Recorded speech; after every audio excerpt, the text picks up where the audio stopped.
안녕하세요. 사연에 빠지다의 DJ 민영입니다. 오늘도 두 가지 사연 준비되어 있으니 끝까지 함께 해주시고요. 구독과 좋아요 버튼도 눌러주세요. 그럼 오늘의 사연 함께 시작해 볼게요. 안녕하세요. 살다 보니 제 얼굴이 뉴스에 나올 뻔한 일도 있었네요. 이미 제 며느리는 뉴스에 나와 여기저기 얼굴이 다 팔렸습니다. 물론 좋은 일로 뉴스에 나온 것은 아닙니다. 가족이었던 며느리와 고소까지 진행하며 갈라지게 됐고 대기업까지 며느리에게 손해배상금을 청구하게 된 아주 끔찍한 일이었죠. 지금부터 평범한 가족을 이루고 있었던 저와 제 며느리가 뉴스에 나올 수밖에 없었던 일이 무엇인지 말씀드릴게요. 우선 저에겐 아들이 2명 있습니다. 남편이 몸이 안 좋아서 일을 자주 그만뒀고 그 덕에 아이들은 사교육을 시킬 엄두도 못 냈죠. 그럼에도 정말 다행인 건 첫째 아들은 늘 전교 1등을 놓치지 않았다는 것이었어요. 첫째는 저의 자랑이었습니다. 대학에 가서는 매일 과외를 해 대기업 월급을 벌더군요. 그 돈으로 저에게 늘 여러 가지 선물을 해주었습니다. 이렇게 완벽한 아들에게도 한 가지 치명적인 단점이 있었어요. 그 단점이 나중에 아들의 결혼 생활을 결국 파국으로 만든 건 아닐까 생각합니다. 바로 여자친구에게 너무 많은 돈을 쓴다는 것이었어요. 요즘 애들 말로는 호구라고도 하죠. 나중에 알고 보니 그렇게 힘들게 과외를 했던 게 늘 여자친구에게 명품 선물을 주고 좋은 호텔에 데려가려고 하는 이유가 컸더라고요. 그래도 그만큼 여자친구를 아껴주는 모습이 보기 좋기도 하고 또 열심히 벌어서 자기가 원하는 곳에 쓰는 거니까 제가 크게 지적하지는 않았습니다. 아들은 대학을 졸업하고 곧바로 대기업 연구직으로 들어갔습니다. 그리고 대학 때 만났던 선배랑 일찍 결혼식을 올리더군요.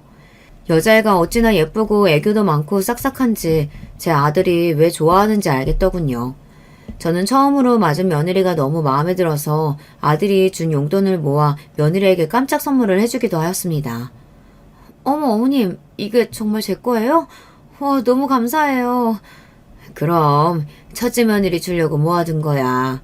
정말 필요할 때 언제든지 팔아도 되니까 잘 보관하고 있으렴. 참 지금 생각해보면 제가 미쳤었나 봅니다. 그때는 더 어렸던 며느리에게 이런 선물을 주다니. 제가 며느리에게 준 선물의 정체를 알면 다들 놀라실 거예요. 바로 현금으로 5천만 원 정도 되는 금덩이였습니다. 이뿐만이 아니라 한 달에 한 번씩 매일 정성스레 만든 김치도 보내주었어요. 그만큼 제 아들과 며느리가 별탈 없이 잘 살길 바라는 마음이 컸죠. 그러나 아들이 결혼하고 6개월이 채 지나지 않아 신혼은 끝나버렸습니다. 아들과 며느리가 둘이서만 살 수 없는 아주 안타까운 일이 발생하고 만 것이었어요.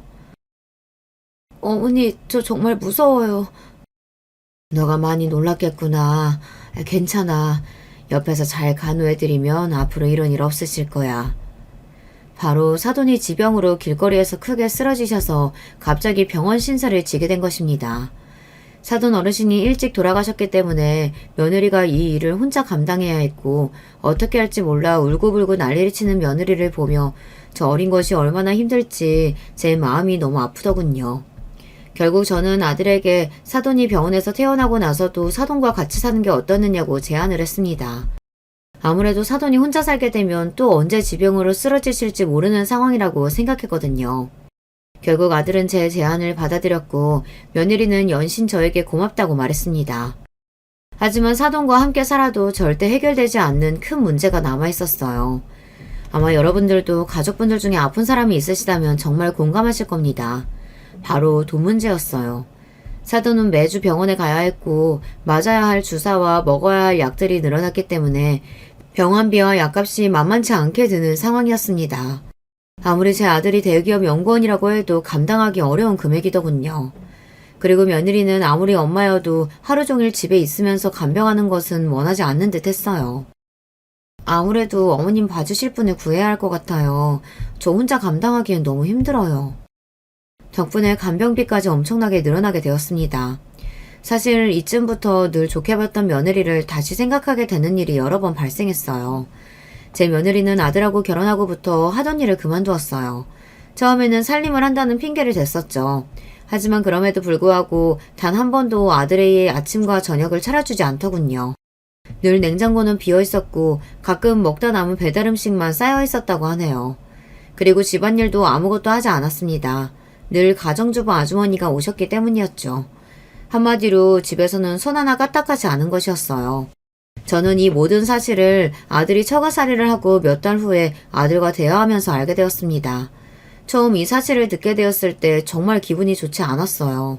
제 아들이 힘들게 돈을 벌어오는데 며느리는 이때까지 집안일도 안 하고 요리도 안 하고 있었다니요. 그렇다면 대체 집에서 뭘 하고 있었는지 도무지 이해가 되지 않았습니다.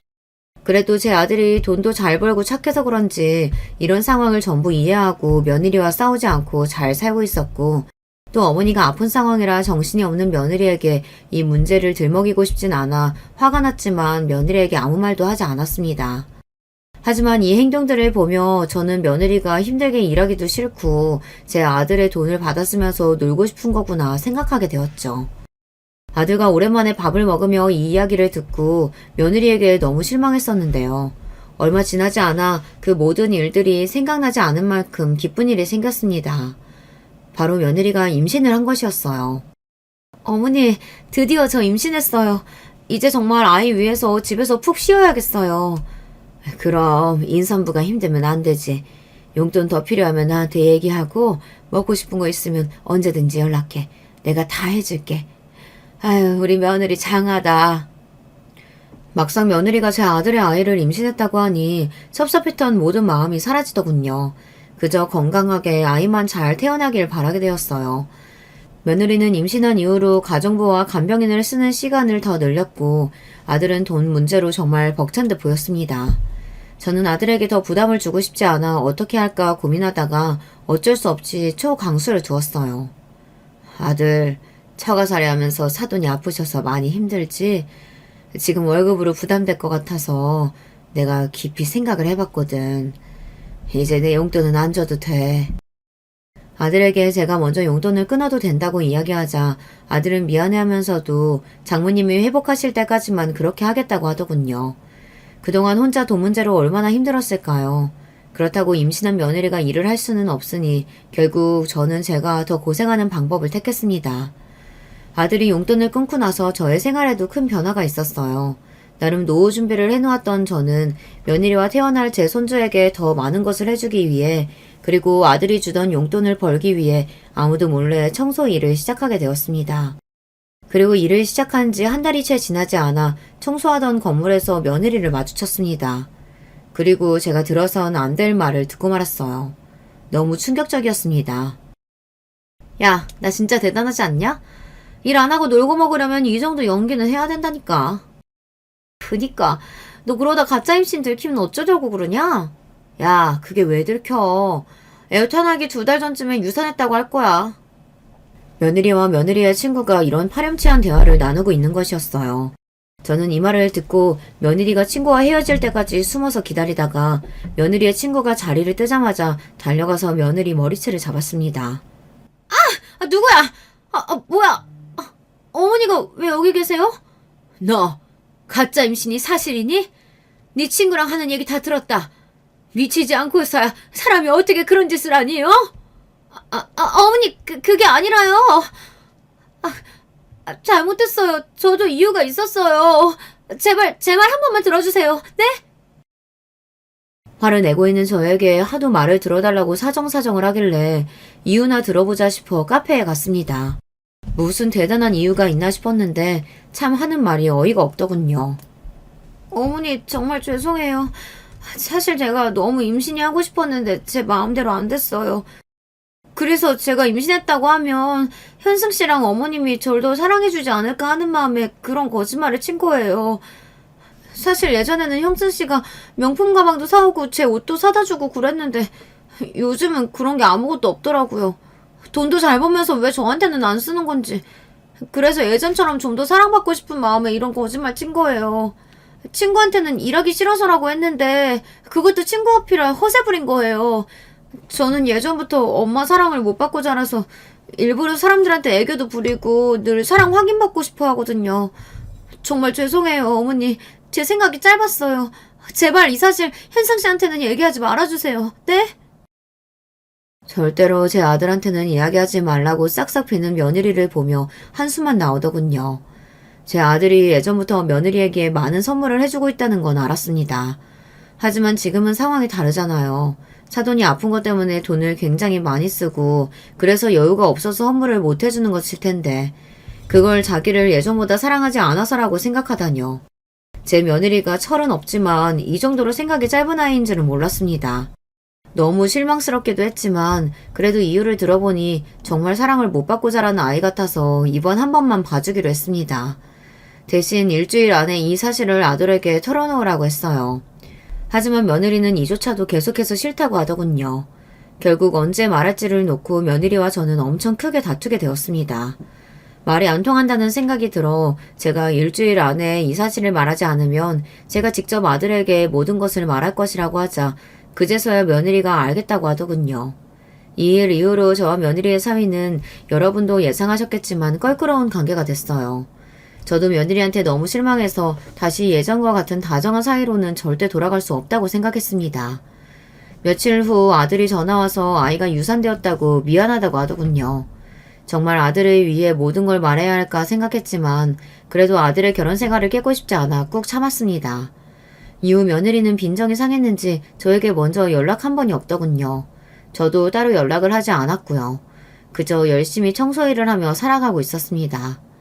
어느 날은 일을 하고 있는데 유난히 몸이 무겁고 식은땀이 나더군요. 그리고 몸에 힘이 풀리더니 아주 크게 쿵 소리가 났고 그 이후로는 정말 아무 기억도 나지 않았습니다. 눈을 떠보니 병원이었어요. 온몸이 아픈데 아들이 제 앞에서 울고 있더군요.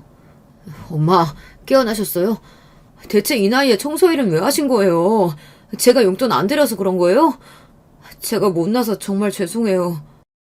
제가 이때까지 한 번도 쓰러진 적이 없었는데 아들이 가로로 쓰러졌다고 하더군요. 다행히 머리를 크게 부딪히진 않았는데 계단이라 정말 큰일이 날 수도 있었다고 합니다. 울면서 미안하다는 아들을 보니 제 마음이 무너지더군요. 또 병원비를 보니 차라리 집에서 조용히 있을 걸 일을 괜히 했나 싶었습니다. 아들은 당장 청소일을 그만두고 건강검진을 해보는 게 좋겠다고 했어요. 저는 내키진 않았지만 검진을 받기로 하였습니다.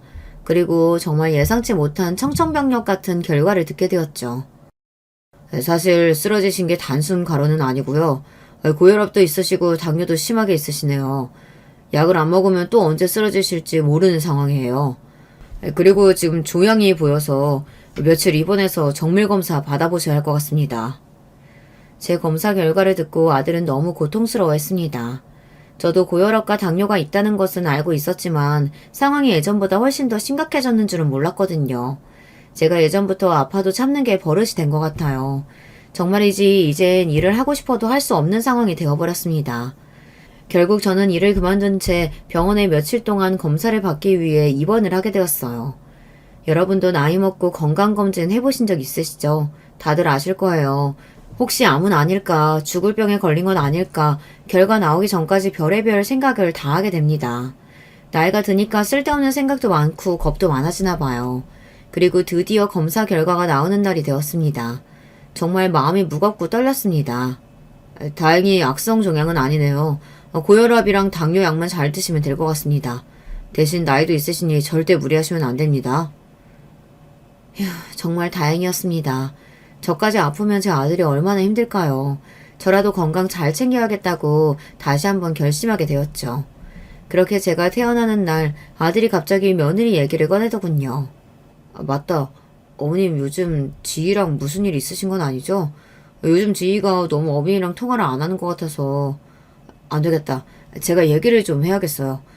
그리고 제가 어머니 쓰러지신 거 말했는데 지희가 전화 왔죠?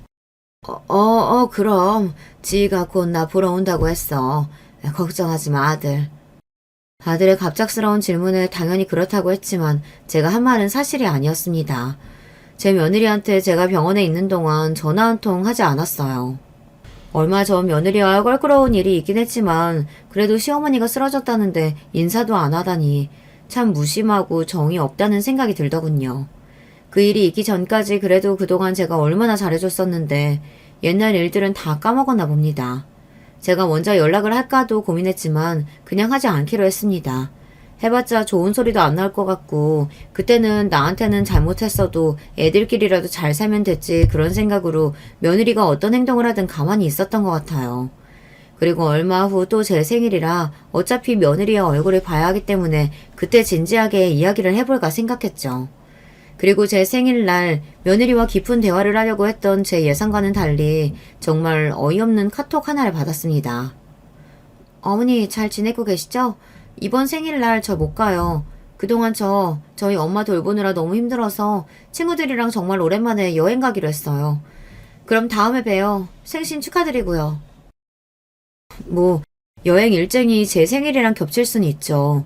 근데 못 오면 전화 한 통이라도 할 수 있는 거 아닌가요? 그 흔한 전화도 없이 저렇게 문자 달랑 하나 보내놨더군요. 기분이 너무 나빴지만 그래도 고맙다고 대답하고 곧 있으면 명절이기에 그때는 꼭 며느리와 대화를 해야겠다고 생각했습니다.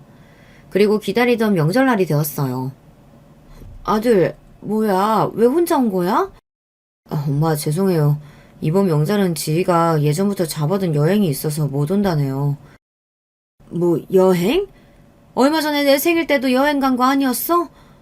네, 맞아요. 요즘 제가 예전보다 선물도 많이 못 사줬고 그래서 화가 좀 많이 났나 봐요.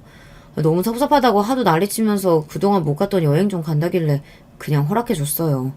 제가 예전보다 많이 못 해준 건 맞으니까요. 죄송해요, 엄마. 대신 제가 명절 음식 다 사왔어요. 아들의 말을 듣자마자 정말 속이 터지더군요. 여러분, 솔직히 며느리가 제 아들한테 섭섭할 게 대체 뭐가 있나요? 제 아들이 힘들게 돈 벌어서 사돈 병원비, 약값, 간병인 비용 다 내주고 며느리는 일도 안 하고 가정부랑 간병인을 쓰고 집에서 놀고 있었잖아요. 제 아들이 너무 착해서 망정이지 며느리의 이런 태도를 다 받아주는 남자가 세상에 어딨겠어요. 그리고 이렇게 시어머니 생일이랑 명절만 딱 골라서 여행 일정을 잡을 수가 있어요. 대체 저를 얼마나 우습게 생각하면 이럴 수 있는지 정말 기가 차더군요. 결국 저는 그날 참지 못하고 여행 간 며느리에게 전화를 걸었습니다. 하지만 며느리는 제 모든 전화를 끊어버리더군요. 이제 저와 아예 보지 않겠다는 건지 막 나가겠다는 건지 너무 화가 났고 결국 저는 그날 밤 잠도 제대로 자지 못했습니다. 며느리와 얼굴을 보고 이제는 제대로 며느리의 이런 태도에 대해 혼을 내야겠다고 생각했죠. 며느리가 여행에서 돌아오기만을 기다렸어요. 여행에서 돌아오고 며칠이 지나지 않아 제가 도저히 며느리에게 화를 낼 수 없을 만큼 가슴 아픈 일이 발생했습니다. 엄마, 이렇게 가시면 어떡해요. 제가 그동안 너무 철이 없었어요. 옆에서 돌봐드리면서도 제가 너무 부족했어요. 죄송해요. 이제 편히 쉬세요. 그동안 몸이 안 좋으셨던 사돈께서 심장마비로 갑작스럽게 돌아가신 것이었습니다. 막상 이런 일이 생기고 울고 있는 며느리를 보니 마음이 너무 약해지더군요. 결국 저는 이후에도 며느리를 만났지만 그동안 화가 났던 일들을 아무것도 묻지 않고 힘들어하는 며느리를 달래주었습니다. 이후 아들과 며느리는 예전처럼 둘이 살게 되었고 저는 아들에게 다시 용돈을 받게 되었어요. 며느리와는 예전만큼은 아니지만 제가 힘들어하는 며느리를 달래준다고 늘 맛있는 것을 해주면서 어느 정도 사이가 돌아오는 듯 했어요. 그렇게 모든 일이 잘 해결되는 듯 했지만 몇 달 후 저에게 또 안 좋은 일이 생기게 되었습니다. 살려주세요! 그렇게 살려다는 소리를 질렀고 그 이후에는 기억이 없어요. 눈을 떠보니 저는 또 병원에 있었어요. 다리가 너무 아파서 앉지도 서 있을 수도 없었습니다. 알고 보니 제가 어지러움을 느끼면서 쓰러졌고 계단에서 떨어져서 뼈가 부러진 것이었어요. 결국 몇 달 동안 제대로 움직일 수도 없었던 저는 병원에서 퇴원한 후에 아들과 같이 살게 되었어요. 그리고 아들과 같이 살게 된 그날부터 엄청난 눈치를 보게 되었죠. 정말 거실에 나가기가 힘들었습니다. 어머님 또 움직이실 거예요? 아까도 화장실 갔다 오셨잖아요. 제발 몸도 안 좋은데 한 번에 해결하세요. 저 좀 쉬어야죠. 진짜 귀찮아 죽겠어요. 그래. 나 때문에 너가 고생이 많구나. 미안하다. 어머니 솔직히 이제서야 한승 씨랑 제대로 둘이 좀 사나보다 했는데 갑자기 어머니가 이렇게 오셔서 저희 시돈도 제대로 못 즐긴 거 아시죠? 분위기 완전 다 깨졌다고요. 눈치가 있으시면 어머님이 빨리 나으셔서 집에 들어가야 하지 않겠어요? 그리고 현승 씨한테 어머님이 당장 간병인 구하라고 말씀하세요. 왜 제가 어머니를 돌봐야 돼요? 이러다가 저까지 골병 듣겠어요. 이렇게 며느리가 저를 간호하기는커녕 움직이기 불편한 저의 모든 행동에 눈치를 해주며 빨리 나가라고 대놓고 이야기하는 것이었습니다. 사실 그동안 며느리와 다툰 일, 그리고 며느리가 저를 무시하는 듯한 행동들도 너무 스트레스 받았는데 이렇게 직접적으로 말로 눈치를 주니 정말 참기가 힘들고 비참하더군요. 결국 저는 아들에게 간병인을 붙여달라고 이야기했고 아들 집에 사는 동안 방에서 쥐죽은 듯이 살았습니다. 그리고 며느리와 같이 살면서 알게 된 건데 참 피곤한 성향을 가졌더군요. 며느리는 제가 생각한 것 이상으로 게으르고 소리에 예민했습니다. 제가 친구랑 전화하는 것도 늘 시끄럽다고 눈치를 해주고 정말 밥도 하지 않고 집도 치우지 않고 하루 종일 누워만 있다가 딱 쇼핑할 때만 밖에 나가는 게으른 어른이었어요. 아들 집에 계속 살라고 해도 제가 도저히 그 꼴을 못 보겠어서 못 살겠더군요. 결국 저는 몸이 회복하자마자 아들 집에서 나갔고 이후 며느리는 저에게 전화 한 통이 없었습니다. 너무 연락이 오지 않아 제가 전화를 하고 연락을 해도 늘 답장하지 않고 저와 연락하기 싫은 티를 팍팍 내더군요. 이럴수록 저는 제 아들이 왜 저런 아이랑 결혼을 했는지, 저는 왜 처음에 이 아이의 본 모습을 보지 못했는지 속이 답답했습니다. 제 아들도 너무 불쌍하고요. 늘 아들이 열심히 돈을 벌면 며느리는 아무것도 안 하고 그 돈을 쓰기 바빴으니까요. 저는 어느 날부터 아들이 며느리 때문에 너무 힘들 것 같아서 차라리 지금이라도 이혼하면 어떨까 생각을 하게 되었어요. 그리고 차마 아들에게 그 이야기를 꺼낼 수 없어 친구와 함께 용하다는 무당을 찾아갔습니다. 딱 보면 알겠네. 아들 사주에 아주 무서운 처녀 귀신이 붙어 있어. 어라? 같이 살고 있네? 곧 갈라지겠어.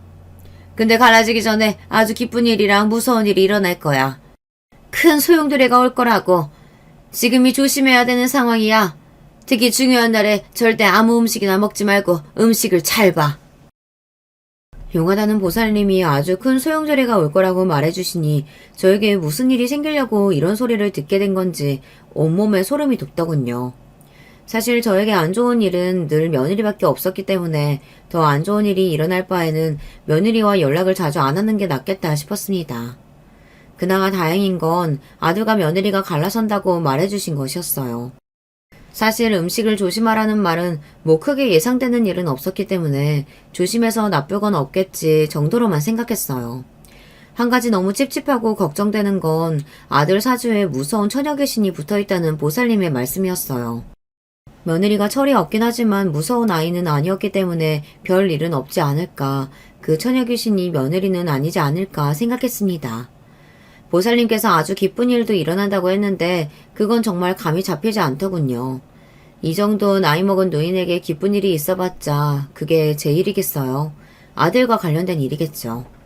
그러다가 문득 생각난 건 며느리의 임신이었습니다. 아무리 생각해도 며느리가 임신하는 것 말고는 저에게 일어날 기쁠 일은 없었거든요. 그렇게 보살님께 다녀와서 기대가 되기도 하고 찝찝하기도 한 이 감정들을 조금이라도 덜어내기 위해 별 생각 없이 집에 가는 길에 친구와 로또를 하나씩 구매했습니다. 그날 로또를 샀긴 했지만 그게 될 리가 있겠어요. 아무런 기대도 하지 않았습니다. 그런데 세상에 정말 한 치 앞도 모르는 게 세상인가 봅니다. 어떻게 저에게 이런 일이 일어날 수 있는지. 그날 제가 산 로또가 1등 로또였던 것이었어요. 보살님이 말씀해주신 기쁜 일이 로또 당첨이었던 거죠. 저는 너무 기쁜 마음에 아들에게 바로 전화를 해서 이 사실을 알렸습니다. 아들은 그동안 제가 열심히 착하게 살아서 하늘이 준 선물이라고 하더군요. 아들 옆에 며느리도 있었는데 소리를 지르면서 너무 좋아했어요. 그러더니 며느리가 갑자기 아들 전화기를 빼서 저에게 이야기했습니다. 어머님 잘하셨어요. 사실 제가 어머니께 자주 연락 못 드렸었지만 늘 좋은 일만 가득하시라고 기도 많이 했었거든요. 그러더니 이런 일이 생겼나 보네요. 어머님 돈 어디에 쓰실 거예요? 저희도 주실 거죠? 저는 돈 생기면 하고 싶은 게 정말 많아요. 저 이제 어머님이랑 같이 하고 싶은 거 하나하나씩 다 해봐야겠어요. 어머님도 이제 모든 거 다 저랑 같이 해요. 정말 반갑게 저를 맞이하는 며느리의 목소리 너무 오랜만이었어요. 하지만 로또 얘기를 듣자마자 돈을 줄 건지 직접적으로 물으며 갑자기 저와 하고 싶은 게 많다고 이야기하는 며느리가 갑자기 너무 부담스러웠어요. 저는 아직 이 돈을 쓸 계획도 없고 앞으로 차차 생각해 볼 거라고 했습니다. 그러자 며느리는 너무 아쉬워하더군요. 이렇게라도 오랜만에 살가운 며느리를 보니 기분은 좋았습니다. 그리고 그날 이후 며느리는 저에게 매일매일 전화가 왔어요. 전화가 와서 하는 말은 대부분 이런 말이었습니다. 어머님, 오늘은 뭐 하세요? 저랑 같이 쇼핑 가실래요? 어차피 어머님 돈 많으니까 좀 써도 티 안 나잖아요. 저 그동안 사고 싶은 거 완전 많았는데 잘 됐다. 어머니, 저랑 카페 하나 차리실래요? 아니다. 어머님 몸 안 좋으시니까 그냥 저 하나 차려주시면 안 돼요? 저 친구랑 카페에서 매일 수다 떨고 싶어요. 네? 어머님, 제발요. 결국 전화가 와서 말하는 모든 내용이 제 돈으로 무언가를 해달라는 말이더군요. 그런데 정말 웃긴 게 뭔지 아시나요? 처음에는 살갑게 애교를 부리면서 돈 얘기를 하더니만 어느 순간부터 계속 섭섭하다고 울상을 지으며 저에게 짜증을 내기 시작했습니다. 어머니 정말 너무하신 거 아니에요? 제가 이렇게 잘해드리고 매일 연락도 하는데 저한테 그 돈 한 푼도 안 주시는 게 말이 되냐고요. 진짜 섭섭해요. 어차피 죽기 전까지 다 쓰지도 못하실 거잖아요. 이런 식으로 계속되는 며느리의 성화에 지친 저는 결국 며느리에게 단호하게 말해야겠다고 결심했습니다. 미안하지만 나는 아직까지 이 돈을 아무한테도 줄 생각 없어. 너희한테 안 주겠다는 게 아니라 이 돈 어떻게 하면 잘 쓸 수 있을지 생각을 먼저 해보겠다는 거야. 나중에 내가 아플 수도 있고 무슨 일이 생길지 모르는데 무작정 이 돈을 쓸 수 없잖니. 돈이라는 게 많아 보여도 막상 조금씩 쓰다 보면 순식간에 없어지기 마련이야. 그러니까 더 이상 뭐 사달라 뭐 해달라 나한테 전화하지 말렴. 제가 이 말을 하면 며느리가 화를 내고 섭섭해할 줄 알았는데 웬일인지 정말 아무 말도 없더군요. 그냥 알겠다고 하길래 제가 확실하게 말을 해서 제 뜻을 알아들었다고 생각했습니다. 이후로 몇 개월 동안 며느리는 다시 연락이 한 통 없었습니다. 저는 한편으로는 섭섭했지만 그냥 예전의 며느리와 저의 상태로 돌아갔다고 생각했어요. 며느리와 돈 없이도 늘 다정하고 좋은 관계였으면 좋겠지만 이런저런 일이 있다 보니 저도 더 이상 노력을 하고 싶지는 않았습니다. 며느리도 이후에 연락을 안 하길래 그냥 저와 더 이상 말을 섞고 싶지 않은 줄 알았어요. 하지만 며느리는 그게 다가 아니었더군요. 혼자서 아주 엄청난 짓을 꾸미고 있었습니다. 그리고 그날은 제 인생의 최악의 날입니다. 며느리와 제가 각자의 삶을 잘 살다 보니 어느덧 저의 생일이 돌아오더군요. 당연히 생일상은 기대도 안 하고 있었는데 어느 날 며느리가 전화가 왔습니다. 정말 생각지도 못했던 말들을 들었어요.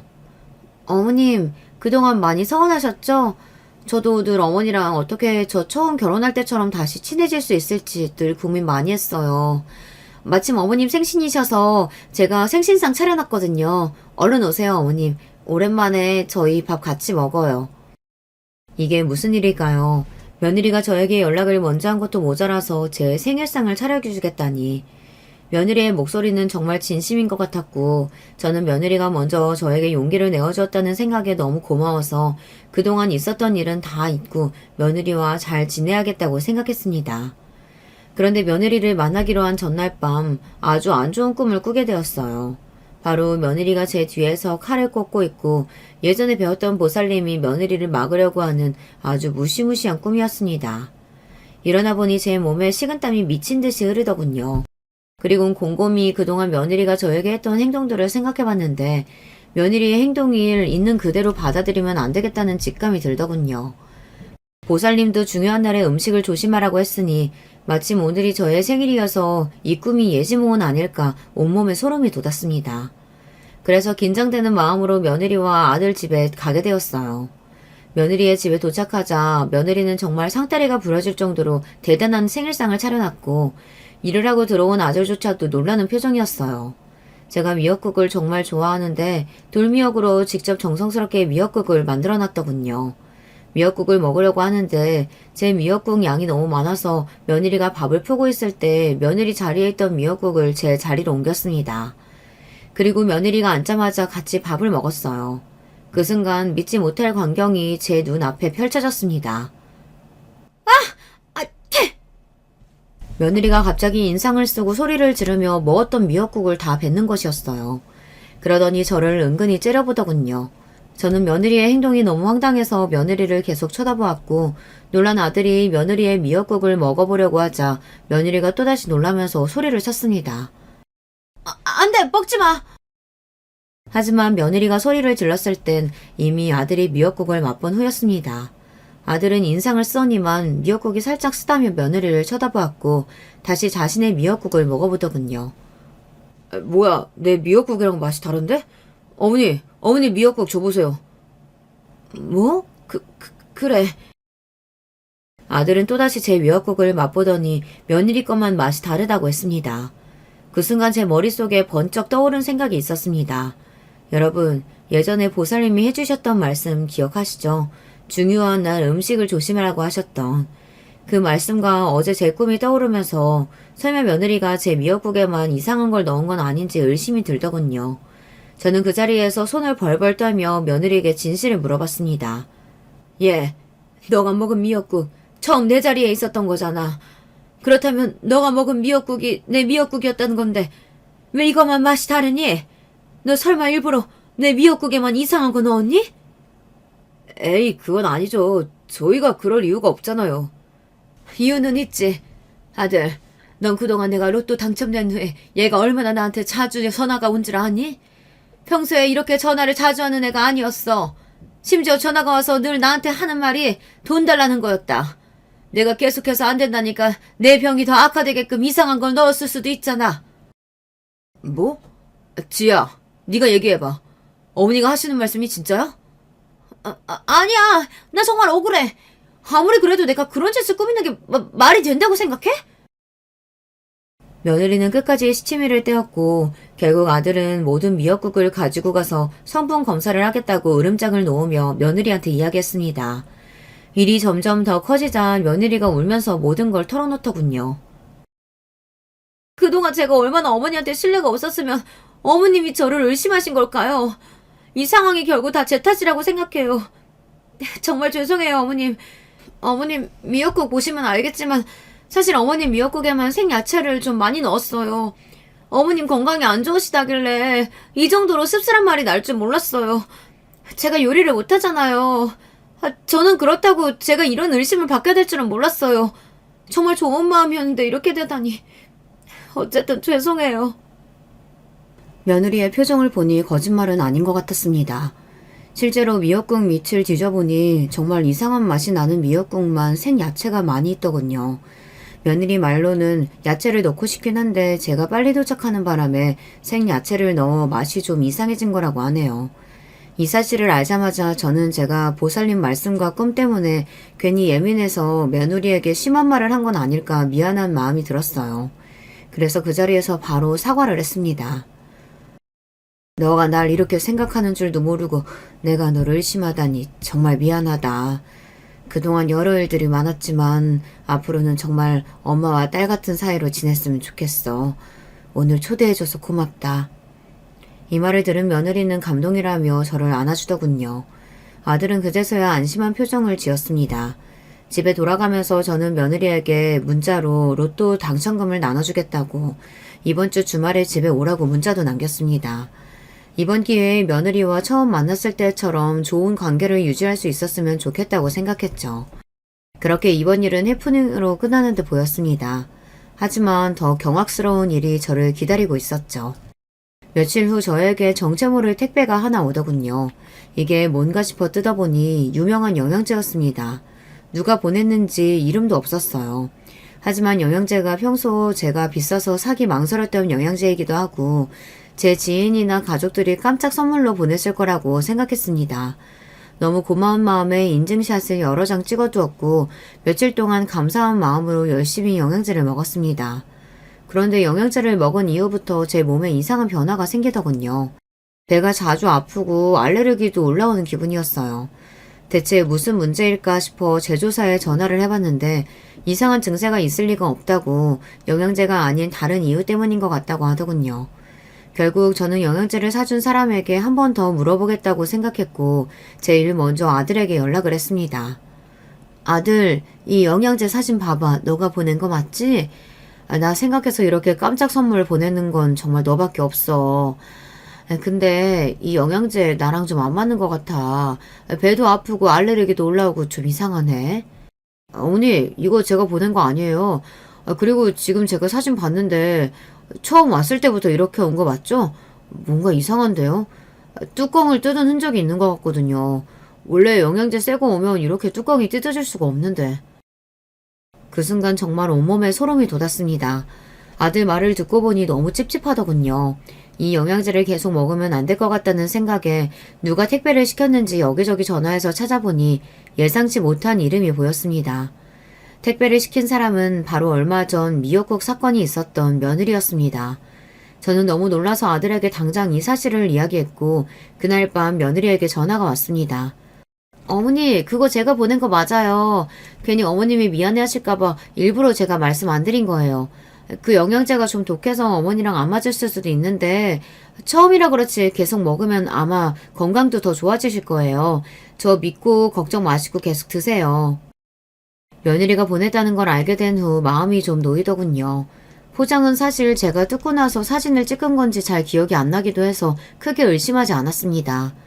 그보다는 제가 그동안 너무 영양제도 안 챙겨 먹고 비싼 걸 안 먹어서 몸이 적응을 못하는 건 아닌가 생각했죠. 그렇게 며느리 말을 믿고 또 열심히 영양제를 챙겨 먹었습니다. 하지만 그럴수록 알레르기는 더 심해졌고 제 몸도 더 안 좋아졌어요. 그러다 보니 이 영양제의 성분이랑 처음 왔던 포장 상태가 계속 신경이 쓰이더군요. 저는 결국 아들에게 이 사실을 한 번 더 이야기했고 아들은 영양제 만든 곳에 제가 처음에 찍은 사진을 보여주며 이런 부작용이 생기고 있다고 건의했습니다. 그러자 영양제를 파는 회사에서 아주 긴 답변이 왔는데 상상도 못한 답변이었습니다. 안녕하세요. 처음 왔을 때 사진 보내주셨는데 저희는 절대 이렇게 보내지 않습니다. 누가 일부러 뜯은 것 같은 느낌이네요. 실제로 저희 제품 먹고 그런 부작용을 느끼시는 분은 거의 없어요. 혹시 모르니까 영양제 다시 보내주시면 저희가 만든 영양제가 맞는지 성분 확인해 보겠습니다. 대체 이게 무슨 말인지, 그렇다면 저에게 택배를 보내기 전에 누군가 영양제 통을 일부러 뜯어서 비슷한 다른 걸 넣어놨거나 아니면 영양제에 다른 성분을 추가했을 수도 있다는 거 아닌가요? 만약 그렇다면 대체 누가 왜 이런 짓을 한 걸까요? 이 답변을 듣고 저는 며칠 동안 아무도 믿을 수가 없었어요.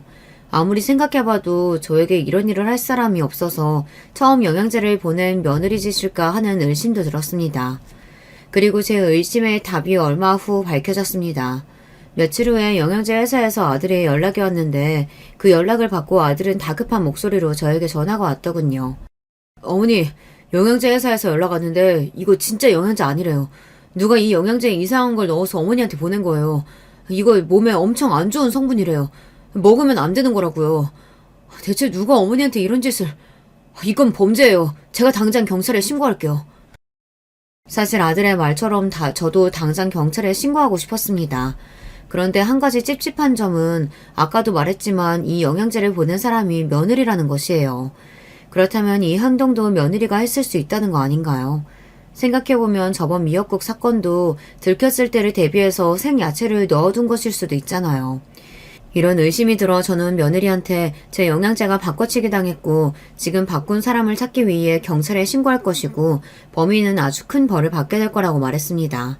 더 세게 얘기하면서 며느리를 일부러 살짝 떠본 것이죠.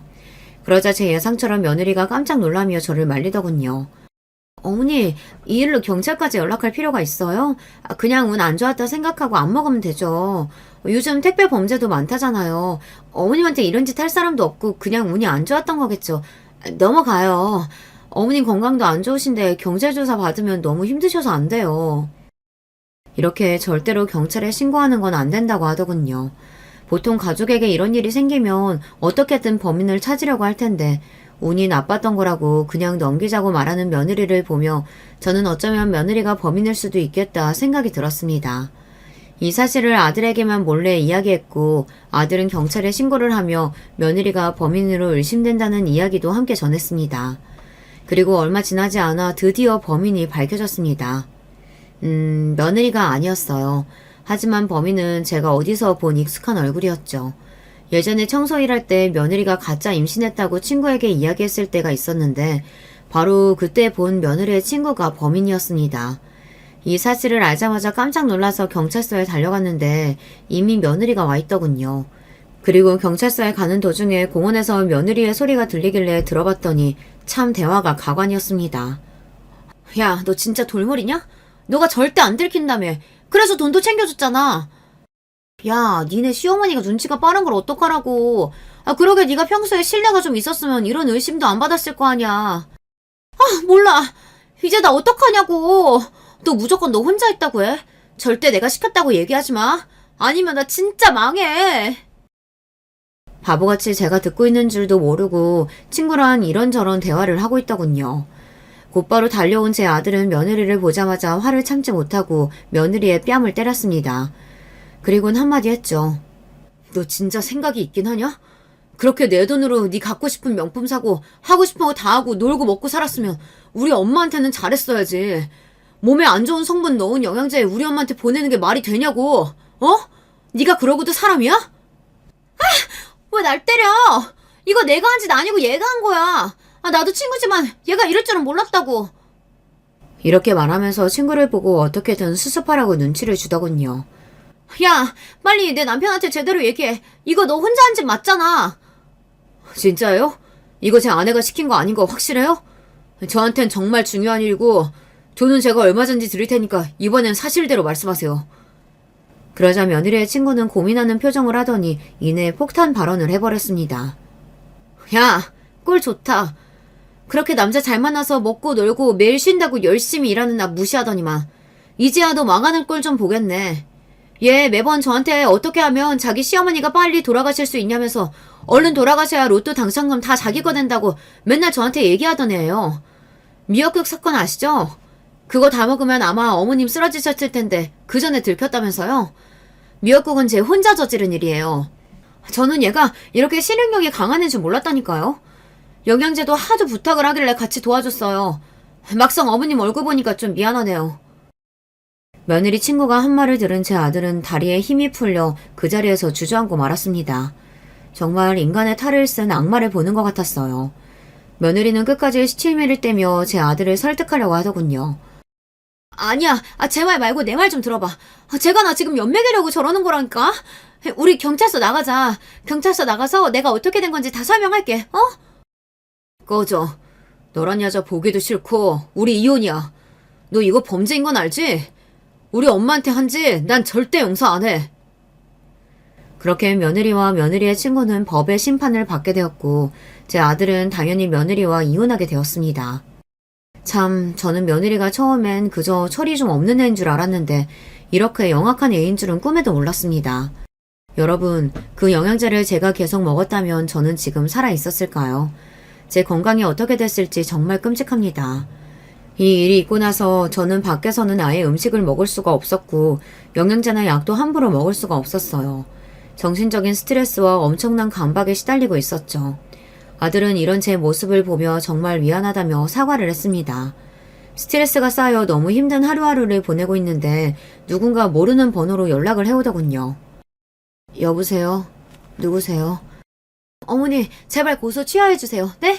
아니, 제 친구가 어머니 돈 갖고 싶어서 영양제 바꿔치기 한 거라니까요?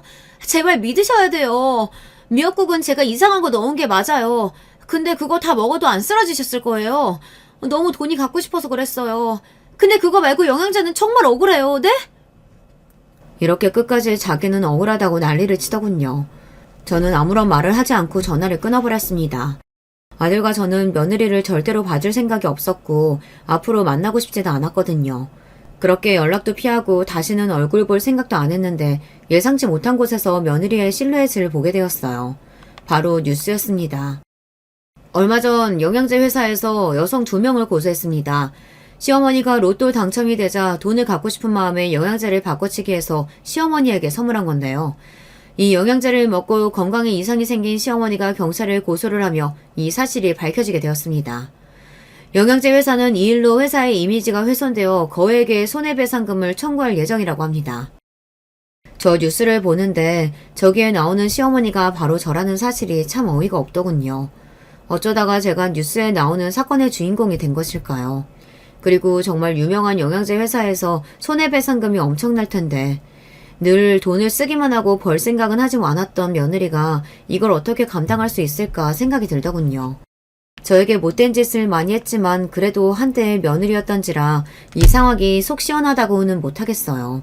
그러게 좀 착하게 살지 왜 그렇게 욕심을 부렸는지 가만히 있었다면 알아서 제가 며느리랑 아들한테 로또 당첨금을 나눠줬을 텐데 이제는 저랑 상관도 없지만 안타까운 마음은 생기더군요.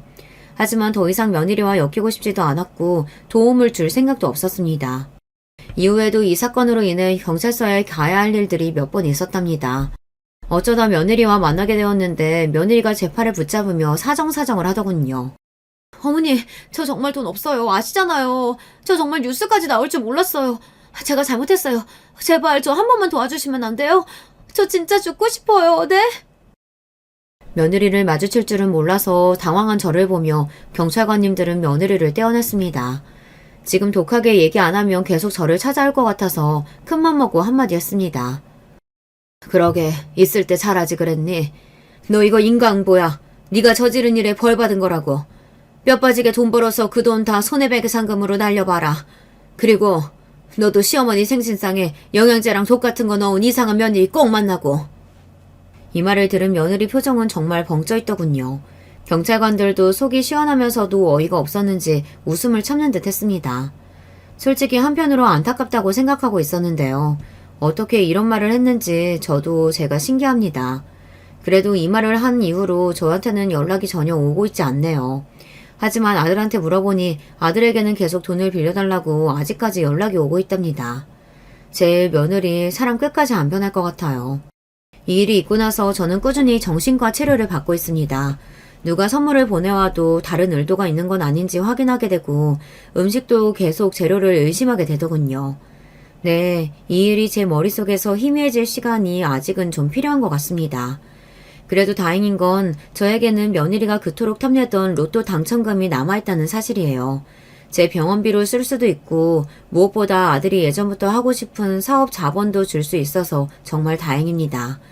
뉴스에 나올 만큼 기막힌 사건들을 겪었지만 그래도 저에겐 돈과 사랑하는 아들이 남아있으니 앞으로도 열심히 살아보려고 합니다. 제 이야기 들어주셔서 감사합니다. 안녕하세요. 어디 가서 절대로 쉽게 털어놓을 수 없는 제 이야기를 나눠보고 싶어서 사연 창고 문을 두드리게 되었습니다. 저는 평범한 아줌마이고요. 나름 특이사항이라면 가끔 작은 캐릭터 그림을 그리는 소일거리로 돈을 번다는 점이 있겠네요. 모든 분들이 다 그랬을 테지만 저도 어렸을 때는 한참 어른이 된 제가 이렇게 살 줄 몰랐어요. 딱히 대단한 꿈이 있었던 건 아닌데 뭐랄까요. 이것보다는 좀 더 근사한 어른이 될 거라고 막연히 기대를 했었던 것 같네요. 그 기대보다 못한 삶을 살고 있는 게 사실이지만 제 나름대로 주어진 현실에 감사하며 살아보려 하고 있습니다. 각설하고 제가 세 자매 중에 막내로 태어났는데요. 제가 누뚱이었어요. 친정엄마가 대놓고 저에게 이런 말씀을 하셨었죠. 이왕 뒤늦게 셋째가 임신이 되었으니 아들이기를 바랐지. 그런데 원 또 딸이 나온 거야. 그래서 네가 태어난 이후로 나하고 네 아빠하고 둘이 얼마나 집안 어르신분들 눈치를 봤었는지 몰라. 그때는 그냥 흘러들었는데 곱씹으니까 정말 섭섭하더라고요. 굳이 저에게 그런 말씀을 해주실 필요가 있었을까요? 제가 사랑을 듬뿍 받고 자랐다면 그런 비화를 알았다 하더라도 아 그렇구나 하고 말았을 거예요. 그런데 아니었기 때문에 기분이 좀 안 좋아졌죠. 저를 낳고 나서 공교롭게도 친정엄마는 건강이 확 안 좋아지셨거든요. 그래서 가족들 먹여 살리시려고 친정아빠가 일을 더 늘리셨죠. 야근을 늘 자청하셨던 걸로 알아요. 반찬 같은 걸 만들어 주시려고 외할머니께서 당시에 자주 와주셨는데 어린 저에게 어찌나 눈치를 주셨었는지 모릅니다. 기억나는 말씀 중 하나가 저건 왜 태어나서 일을 번거롭게 만드냐 였네요. 그래서 저는 항상 가족들을 향한 애증 비슷한 감정이 늘 있었어요. 사랑하지만 그만큼 복잡한 감정도 늘 동반되었던 것이죠. 그리고 아마 여러분도 사춘기 시절에 부모님이나 집안 어른들을 보면서 이런 식의 반항심을 품어보셨을 텐데 제가 자주 되뇌이던 말이 이거였어요. 두고 봐. 나는 절대 엄마 아빠처럼 안 살 거야. 나는 커서 엄마 아빠처럼 자식에게 막말하고 상처 주고 이런 부모가 되지 않을 거고 이런 환경을 주지도 않을 거야. 나는 저렇게 안 살아. 절대 부모님을 닮아가지 않겠다는 굳센 다짐이었죠. 여기서 밝히는 점은 저희 친정집에 조금 특이한 내력이 있다는 건데요. 친정 부모님은 각자 20대 중반의 나이에 결혼을 하셨어요. 그 당시로 봐도 조금 일렀는지 주변에서 왜 이렇게 일찍 가냐며 한마디씩 했었다네요. 그리고 제가 막내라서 위로 언니만 2명인데요. 희한하게 언니들이 결혼을 다 일찍 했어요. 둘 다 20대 초중반의 나이에 시집을 갔습니다. 이게 신기하죠? 집안 내력인가 봐요. 저는 학창시절에 그렇게나 부모님하고 다르게 살 거다라고 외쳤었고 언니들이 일찍 시집 가는 것도 못마땅하게 봤었는데 그럼에도 저 역시 일찍 결혼을 하고 말았습니다. 정말 미칠 노릇이에요. 이게 제 사연이니까 솔직하게 적어보자면요.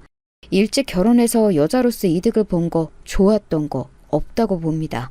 아가씨 시절을 더 즐겼어야 했는데 아쉬울 따름이에요. 왜 그렇게 홀린 듯이 결혼을 확 해버렸는지 모를 일이에요. 바라건대 제발 제 자식들은 최소 30살 이상이 되어서 결혼했으면 좋겠네요. 젊음은 젊은이들에게 주어지기에는 너무 아깝다는 어느 유명한 팝송 가사를 봤을 때 제가요, 제 이마를 진짜 세게 때렸습니다. 그 표현이 너무 놀라웠거든요. 사람들 생각하는 건 다 똑같구나 싶기도 했고요.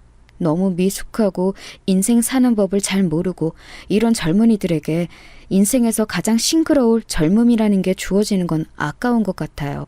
요령 없이 고지 곧대로 사는 법밖에 몰랐던 한창 어리고 젊었던 시절에 저는 남편하고 결혼하겠답시고 시댁에 인사를 드리러 갔었습니다. 시아버지께서는 좀 놀라시긴 했으나 이윽고 고개를 끄덕끄덕 하셨었는데 반면에 시어머니께서는 가슴을 치시며 탄식에 탄식을 하셨어요. 아휴, 우리 막내가 벌써 가겠다고?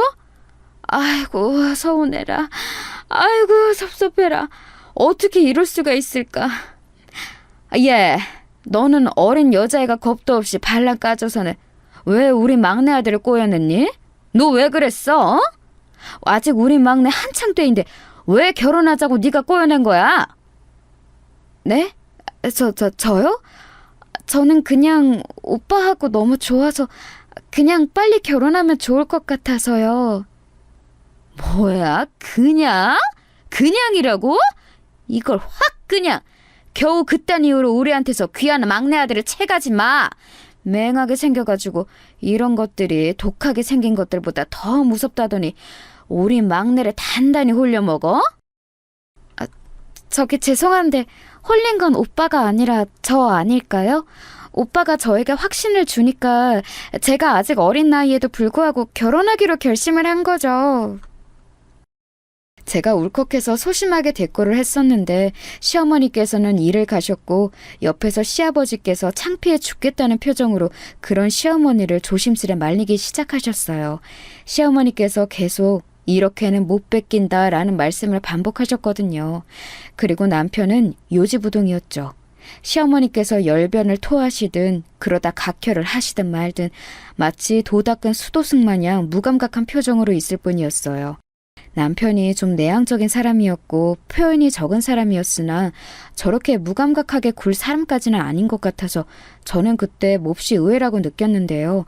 약간의 비화가 알고 보니 있었습니다. 남편 집안도 저희 집안처럼 자식이 셋인데요. 저처럼 남편도 셋 중 막내예요. 그리고 위로는 형, 누나 이렇게 둘이 있죠. 그런데 희한하게 새남매 중에서 당시 시부모님을 금전적으로 용돈 드리면서 챙기고 있던 자식은 막내인 남편이었어요.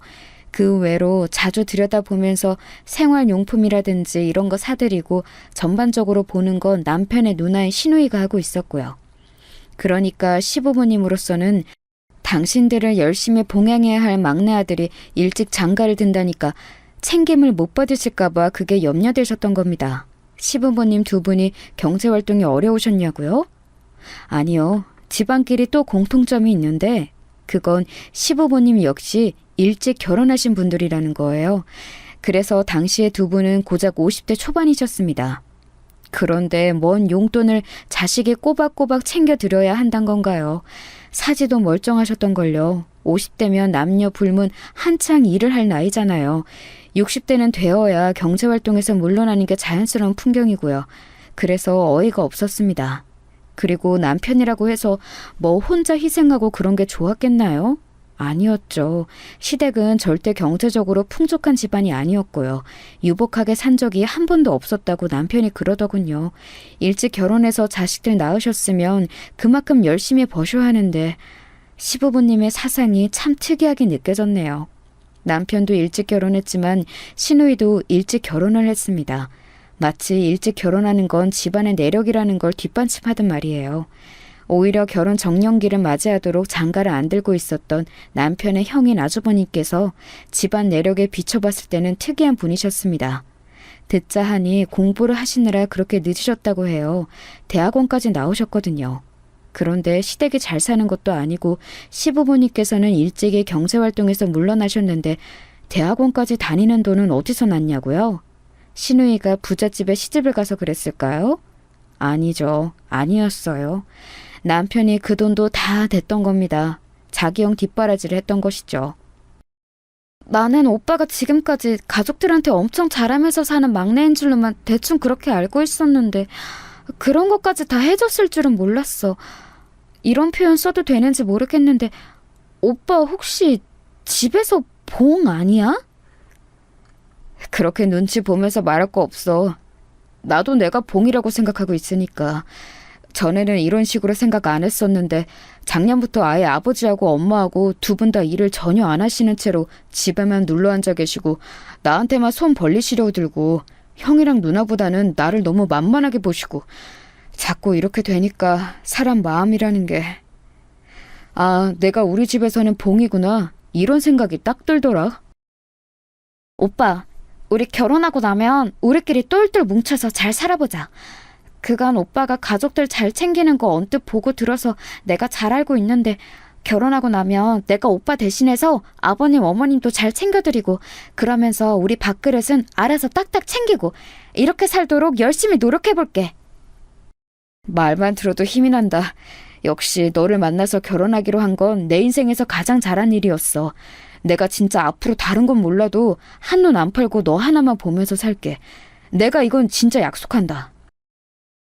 제가 집안의 늦둥이 막내이기는 하나 동시에 미운 오리 새끼 같다는 느낌을 스스로 지울 수 없었기에 연애 때부터 시작해서 결혼하기까지 저에게만 딱 애정을 쏟아주는 남편을 보면서 애정에 충족되는 걸 느꼈어요. 이런 충족감에 홀려서 제가 이른 나이에 결혼을 안 하겠다는 스스로의 옛 다짐도 저버린 채 결혼을 해버렸던 것이지요. 하여간 남편이 당신들을 뒷전으로 밀어버리고 자기 가정에만 최선을 다할까봐 시부모님께서는 그게 영 못마땅하셨던 건가 봅니다. 특히나 시어머니께서요. 주장하시기로는 아직 한참 꾸미고 관리하고 그런 욕심이 많을 나이인데 막내 아들이 장가를 가버리겠다 해서 무척 섭섭하다고 하셨죠. 그게 무슨 말씀이셨겠어요. 넉넉하지 않은 형편에도 남편 하나 봉으로 잡아서 유유자숙하게 나름 지내시는 재미에 푹 빠지셨는데 이제 그건 못하게 되실 것 같으니까 안타까워서 환장하겠다는 의미였지요. 남편이나 저나 흔들리지 않고 결혼을 향해 나아갔고 저희 가족들은 좀 당황하기는 했어도 우직하고 성실한 인상의 남편이 믿음직스럽다면서 흔쾌히 허락을 해주었습니다. 시부모님이 관건이었는데 마지막까지 시어머니께서는 저를 이런 식으로 회유하려고 드셨었죠. 너무 그렇게 일찍 결혼하는 것도 주변에는 천박하게 볼 수가 있어. 애가 들어선 것도 아닌데 굳이 이렇게 서두를 필요가 있겠니? 조금 더 신중하게 생각하면서 만나다가 내 후년쯤에 시골리면 좋겠구나. 더 이상 대화가 안 통할 것 같아서 저는 다른 수를 썼습니다. 시댁에 남편 말고도 이미 한 사람 더 있었잖아요. 일찍 결혼한 사람 바로 시누이였죠. 제가 시어머니의 말씀을 남편에게 전했고 남편은 그걸 또 자기 누나에게 전했습니다. 엄마! 일찍 결혼하는 게 천박한 거라고 주변에서 다 욕하는 거라고 그런 식으로 제욕하셨다면서요? 내가 언제? 너 결혼해서 잘 살고 있는데 내가 왜 너를 보고 그런 말을 하겠어? 그건 너한테 한 게 아니라 네 동생한테 한 거야. 그게 그거죠. 저라는 예시가 있는데 굳이 그런 말씀을 하신 그 저희가 뭐겠냐고요. 제가 못마땅하셨던 거죠? 참나. 저번에는 남들은 돈 잘 버는 사위, 대기업 다니는 사위 봐서 떵떵거리며 산다는데 이런 타령을 내도록 저 들으라고 하시더니 정말 너무하시네요. 엄마가 저한테 재산을 물려줬어요? 아니면 공부 잘하는 머리를 물려줬어요? 하다못해 외모라도 예쁘게 낳아줬어요? 아무것도 안 해줬으면서 왜 이렇게 바라는 것만 많으세요? 제발 드라마 좀 그만 보시고 현실을 사세요. 왜 자꾸 부잣집 사모님 흉내내는 망상에 빠져서 사시냐고요. 애들 키우느라 요즘 가뜩이나 피곤해 죽겠는데 엄마까지. 짜증나. 부잣집 사모님 흉내내는 망상? 아니 너 어떻게 네 엄마인 나에게 그런 망발을 짓거릴 수가 있어? 아이고 내가 인생 헛살았다. 자식 농사를 잘못 지었어. 모녀가 불같이 싸웠는데 거의 시누이가 일방적으로 쏟아내는 격이었습니다. 저는 위로 언니가 둘 있었기 때문에 시누이 같은 유형을 잘 알았어요. 헌신적이고 가족이가 강하지만 다혈질적인 면모가 있고 눈이 돌면 배는 게 없는 성격이었습니다. 가만히 두면 조용하지만 잘못 건드리면 폭발하는 폭탄이었죠. 남편이 연애할 때 항상 그랬어요. 누나가 잘해줄 때 잘해야 한다고 말입니다. 타격을 입으신 시어머니께서는 허락이고 뭐고 그냥 저희 부부의 결혼을 홀라당 진행시켜 버리셨습니다. 간략히 이뤄진 상견례에서도 정말 별 말씀 안 하셨고요. 결혼하고 나서도 계속 그러셨어요. 며느리는 만만해도 딸은 그럴 수 없으셨을 테니 시누이의 폭발이 시어머니께서는 자꾸 속에 걸리셨던 모양입니다. 그리고 저는 가슴을 쓸어내렸죠. 무탈하고 평화로운 결혼 생활을 꿈꿨습니다. 매일 가계부 쓰면서 조금씩이나마 돈 모으는 재미를 느껴가면서 미래를 그리며 그렇게 알콩달콩 지냈어요. 저나 남편이나 소박한 일상에서 보람을 느끼는 사람들이었기에 서로 잘 맞았던 것 같아요. 그리고 제가 임신을 하게 되었고 예쁜 딸아이를 세상과 만나게 해주었습니다. 그때부터 남편이 좀 변화하기 시작했어요. 좋게 말해서 차분하고 나쁘게 보자면 살짝 속옷적인 성격에다가 지나치게 안정지향적이었는데 아이가 태어나고 나니까 돈 욕심도 부리고 투자 공부도 시작하더라고요. 그러면서 생각지도 못한 충돌 아닌 충돌이 생기게 되었습니다. 저와 남편 사이에서요? 아니요, 저와 시어머니 사이에서요. 네가 우리 막내한테 입김 넣었지? 시부모 용돈 줄였으면 싶어서 네가 수작 부린 거지? 저요? 제가요? 아닌데요. 저는 전혀 모르는 일이에요. 애기 아빠하고 제가 얘기를 해볼게요. 그런데 어머님, 애기 아빠가 돈 계산을 요즘 들어 악착같이 하고 있는 사람이긴 하지만 두 분께 드리는 그 용돈 액수를 막 줄이고 그럴 사람은 아닌 것 같은데요. 뭔가 오해가 있으신 거 아닐까요? 이체가 잘못됐을 수도 있고요. 너 나 약 올리니? 내가 이미 당연히 우리 막내한테 물어봤지. 이거 돈 맞게 들어온 거 맞냐고. 그랬더니 30만 원이 아니라 20만 원 드린 거 맞다고 딱 잘라서 말하더라. 그건 우리 막내가 할 법한 언행이 아니야. 네가 중간에서 간약한 요술을 부는 게 틀림없더만. 간약한 요술이라니 그 무슨... 좀 당황스럽네요. 어머님, 근데 방금 20만 원이라고 하셨어요? 어? 원래 저희가 매달 20만 원 드리는 거 아니었어요? 여태까지 쭉 그래왔는데요. 혹시 30만 원을 받아오셨던 건가요?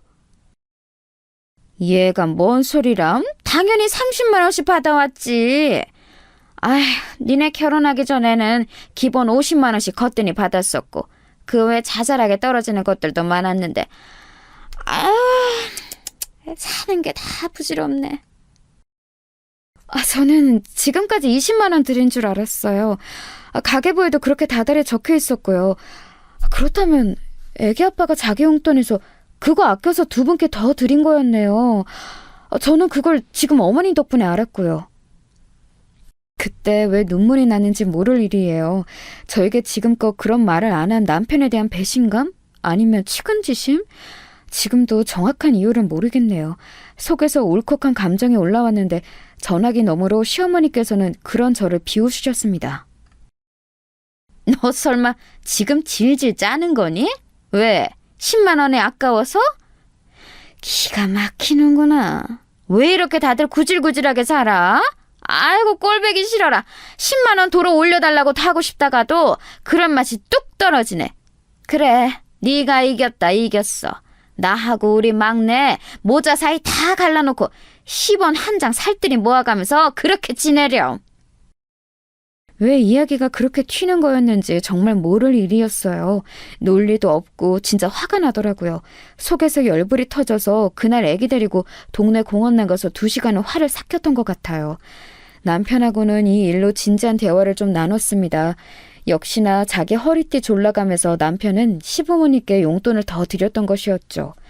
갑자기 20만 원만 받으면 절대 생활 못하실 것 같아서 그리했었다네요. 시부모님께서는 그럼 그때까지 저희가 드리는 30만 원에다가 시누이네가 드리는 용돈 아마 20만 원 선이었던 걸로 알고요.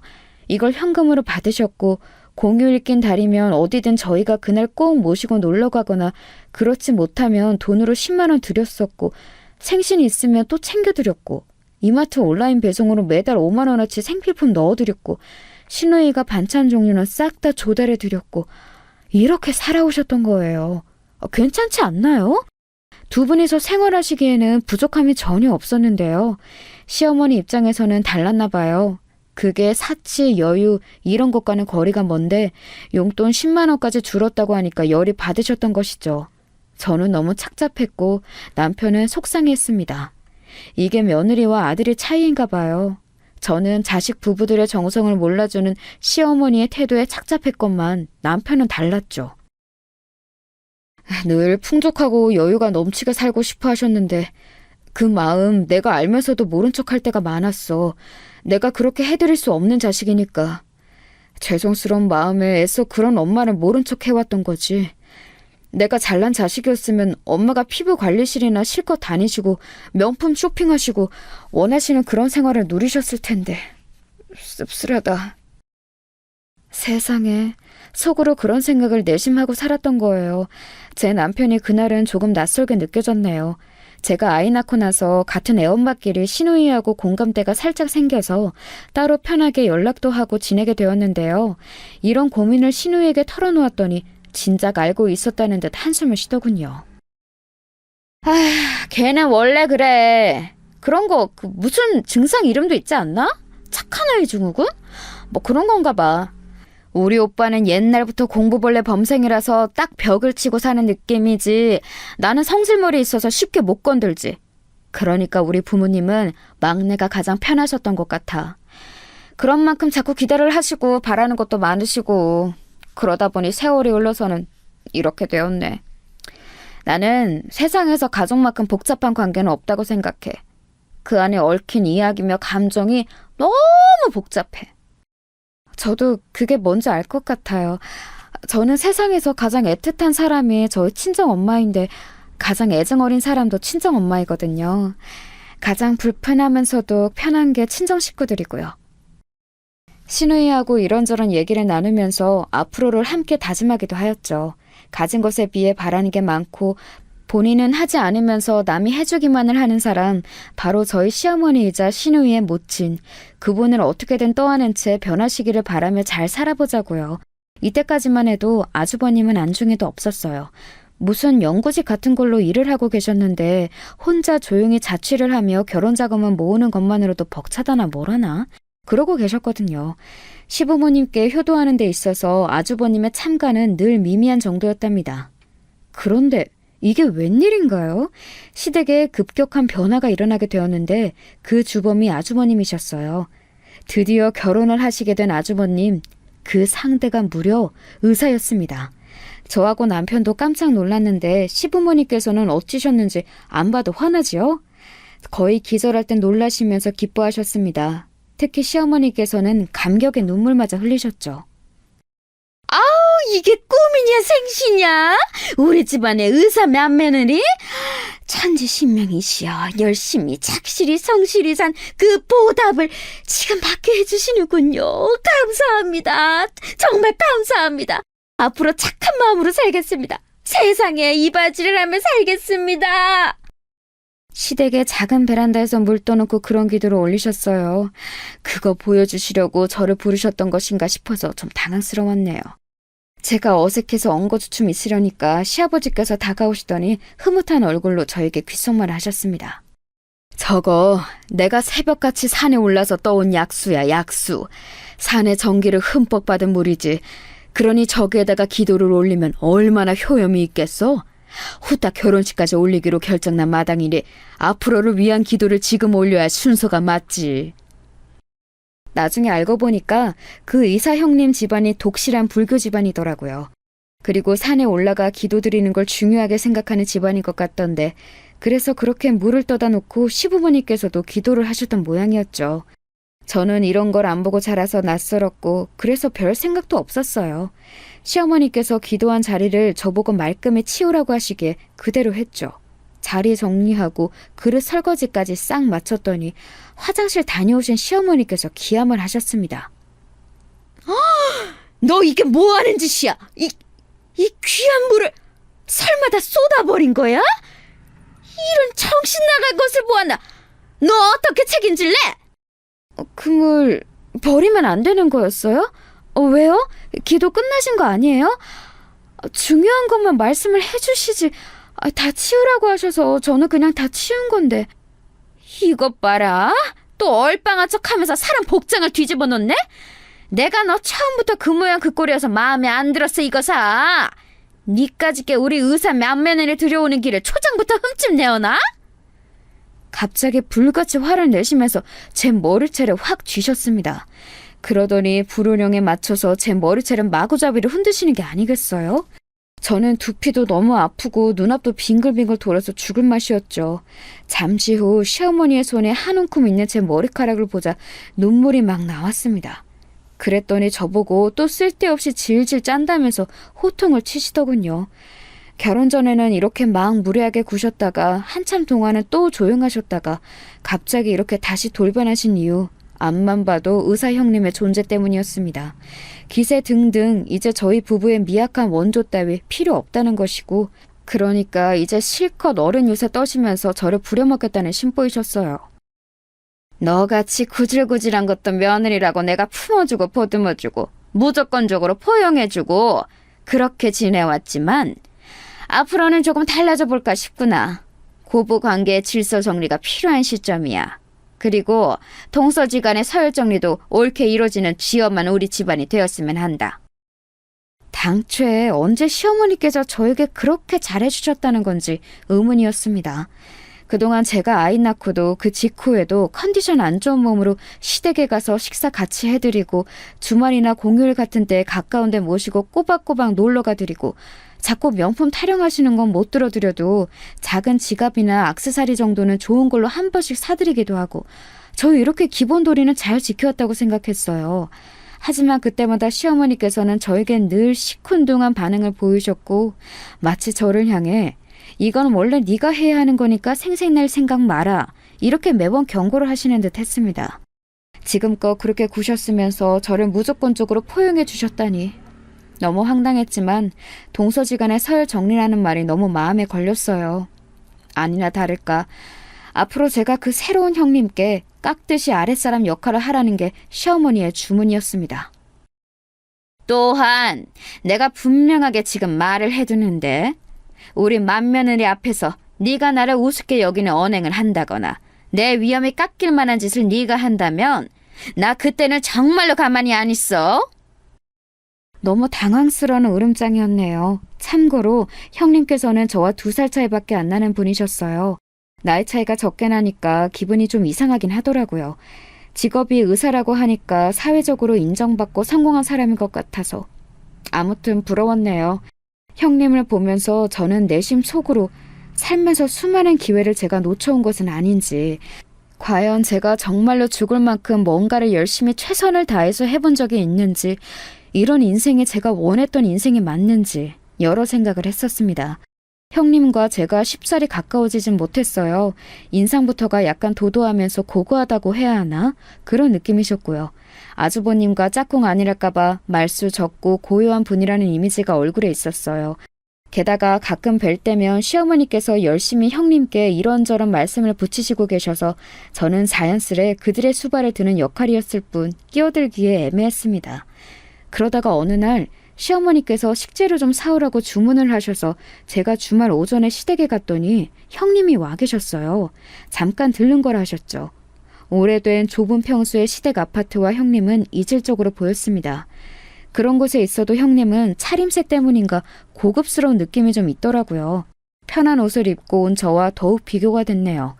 시어머니께서 급하게 전화를 받으러 자리를 뜨시길래 제가 장 봐온 거 내려놓으면서 형님께 말을 붙였죠.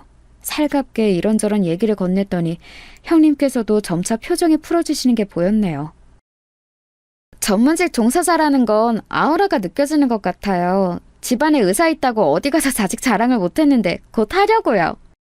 축혀 세워줘서 고마워요. 내가 워낙 바쁜 사람이라서 친하게 지낼 시간도 없었네요. 우리 동서는 내가 익히 전에 들었던 거랑 이미지가 달라서 사실 좀 놀랐었는데 보면 볼수록 사람이 수더분하네요. 제 얘기를 들으셨어요? 아주버님은 잡담을 하실 분이 아니신 것 같은데. 그 일은 워낙 과묵해서 이런 얘기도 안 해요. 어머님께 몇 번 들었어요. 워낙 가족 얘기는 많이 하시는 분이라. 어머님은 동서가 자꾸 모자 사이를 이간질한다고 안 좋게 보시는 것 같지만 나는 남이 말하는 평판을 진지하게 받아들이는 사람까지는 아니라서요. 우리 동서, 나는 꽤 괜찮다고 봐요. 네. 그러셨구나. 고맙습니다. 당황해서 멍청하게 대답을 해버리고 그날 집에 와서 얼마나 후회했는지 몰라요. 제 이야기를 형님께 안 좋게 전해오셨던 시어머니를 떠올리면 가슴이 답답했죠. 부족한 며느리인 제가 잘못인가 싶기도 해서 기분이 묘했습니다. 그러던 어느 날 시어머니께서 형님의 생일을 앞두고 다 같이 사이좋게 집에서 밥이나 먹자고 하시면서 저에게 그 생일상을 차리라고 하셨어요. 네? 제가요? 저 혼자서요? 저는 딱히 잘하는 요리도 없는데요. 그럼 너 아니면 누가 하니? 아휴, 나는 요새 갱년기가 왔는지 음식간을 잘못 맞춰. 네가 작은 며느리로서 이런 데 점수나 따면 좀 좋겠니?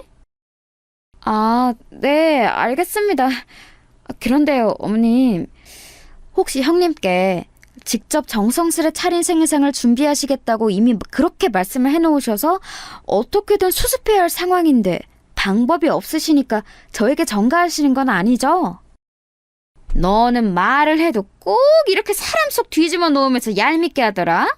맹하게 생긴 주제에 그런 파악은 어째 그렇게 잘한대? 하여간에 너는 한 대 맞아야 정신을 차리고 똑바로 행동하는구나. 매를 벌어요, 매를! 그러면서 제 정수리를 손바닥으로 탁 튀셨습니다. 아픈 것보다는 기분이 나빴죠. 그런데 그 상황에서 거절하기에도 못하고 이런 기회로 시어머니나 형님께 좋은 결과 보여드리면 진짜 점수 잘 따지 않을까 싶은 그런 답답한 생각이 그 순간에 저도 모르게 들었던 거예요. 그래서 생일상을 도맡게 되었어요. 메뉴부터 그냥 저보고 다 알아서 하라며 시어머니께서는 전부 다 이름해 주셨고요. 제가 형님 생일상을 맡게 되었다고 하니까 남편은 되게 할 말이 많다는 표정을 지어 보였는데 말은 안 하더라군요.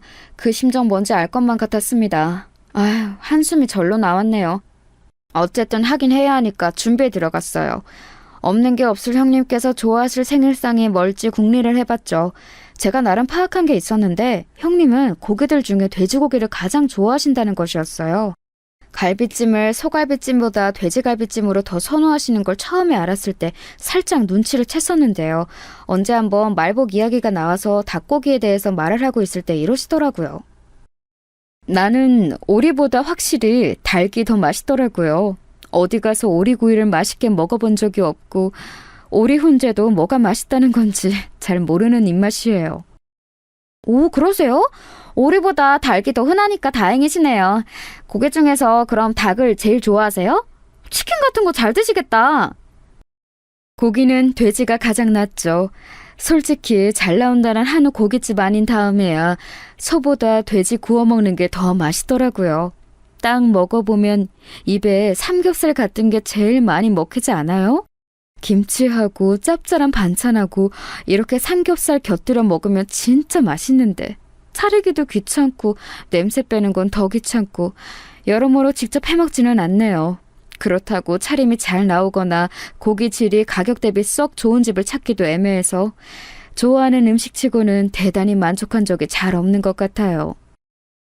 와, 저 형님이 말씀 이렇게 진지한 표정으로 오래 하시는 거 처음 봐요. 돼지고기를 엄청 좋아하시나 보다. 제가 기억해 둘게요. 답지 않게 너무 주절거리고 마셨던 건지 형님은 뭔가 민망하다는 얼굴로 더 말을 얹지는 않으셨었어요. 그런데 제가 형님 생일상을 준비하게 되자 그게 딱 기억이 나버린 거예요. 이미 예산 수준은 나와 있던 게 있었으니 고기 물색부터 들어갔습니다. 다른 게 뭐 더 중요하겠어요. 사실 고기 질이 좋은 게 가장 최고인 거죠. 그래서 동네 엄마들에게 정보를 얻어가면서 진짜 맛있는 삼겹살을 판다는 곳을 찾아서 굳이 편도 40분 걸리는 거리를 가서 고기를 사왔습니다. 뿌듯하더라고요. 이왕 하기로 한 거 제대로 잘하면 좋잖아요. 솔직히 시어머니라든지 다른 시댁 사람들 보랍시고 차리는 명목이 짙은 감이 없지 않아 있었지만 생일 당사자인 형님이 만족해 하신다면 그것보다 좋을 수는 없을 것 같았어요. 밑반찬은 머릿속에 딱 그려놓은 게 있었기 때문에 구성하기 어렵지 않았고요. 신선한 채소들만 신경 써서 잔뜩 마련했네요. 이윽고 당일이었어요. 바쁜 형님의 일정상 늦은 점심을 함께 하기로 한 것이었기 때문에 그 주말 아침부터 저하고 남편하고 준비 바리바리한 거 점검 마치고 시댁으로 출동해서 상을 벌였습니다. 곧 시누이 내외도 왔고 시아버지의 사촌동생 한 분도 오셨어요. 시어머니께서는 저희 부부가 왔을 때부터 좁은 베란다에서 사투를 벌이시느라 계속 바쁘셨는데 애지중지 키우신 웬 식물 하나를 예쁘고 작은 화분에 옮겨 담으시느라 그러신 거였죠. 에라이, 내가 이걸 어제 했어야 됐는데 비가 쏟아져서 허리가 쑤신답시고 미뤄뒀더니 이 사달이 나는구나. 아유, 혼자 할 수 있을 줄 알았는데 이거 원 더럽게 손이 많이 가네. 막내야, 너 이리로 와서 얼른 이것 좀 해봐라. 네, 엄마, 제가 좀 도와드릴게요. 근데 이거는 왜 옮기시는 거예요? 이 시기에 분갈이를 굳이 하시는 건 아닌 것 같고. 혹시 형수님 거예요? 당연하지. 아니면 내가 왜 지금 이런 용을 쓰고 있겠니? 요게 바로 내가 5년 넘게 애주준지 키워온 녀석인데 건강과 행운의 상징이란다. 부적이 따로 없어. 이것만큼 선물로 의미 있는 게 없겠다 싶어서 엊그제 생각이 나자마자 화분부터 구해놨지. 큰 걸 다 주면 자리 차지만 할 테니 예쁘게 새끼 친 것만 옮겨서 줘야지. 화분 보고 부적 타령을 하시는 건 아무 상관이 없었습니다. 다만 제 남편을 이리저리 부려먹으시는 것 같아서 그게 좀 그렇더라고요. 이윽고 아주버님께서 도착을 하셨는데요. 형님께서는 중요한 전화를 받으시느라 잠시 후에 올라오실 거라고 했습니다. 딱 그 말씀만 하시고는 거실 소파에 앉아 멀뚱히 계셨어요. 바로 보이는 베란다에서 제 남편이 뒷정리하느라 고군분투하고 있었는데 빈 말씀으로나마 뭐하냐 도와줄까 이런 말씀을 안 하고 가만히 계시더라고요. 웃긴 건 시아버지께서도 당신의 사촌동생과 함께 그 옆에 나란히 앉아 텔레비전을 트셨다는 겁니다. 그나마 시누이 내외가 거실에 상 펴고 상 닦고 그런 걸 했지요. 그런 광경을 희끗하면서 저는 고기판을 불 위에 올렸습니다. 이제 딱 삼겹살을 구우면 될 때였으니까요. 길게 썰린 삼겹살 한 줄을 고기판 위에 올린 직후였어요. 그 사이 빠르게 흙 묻은 옷까지 갈아입고 나오신 시어머니께서 부엌으로 들어오시더니 경악을 하셨습니다.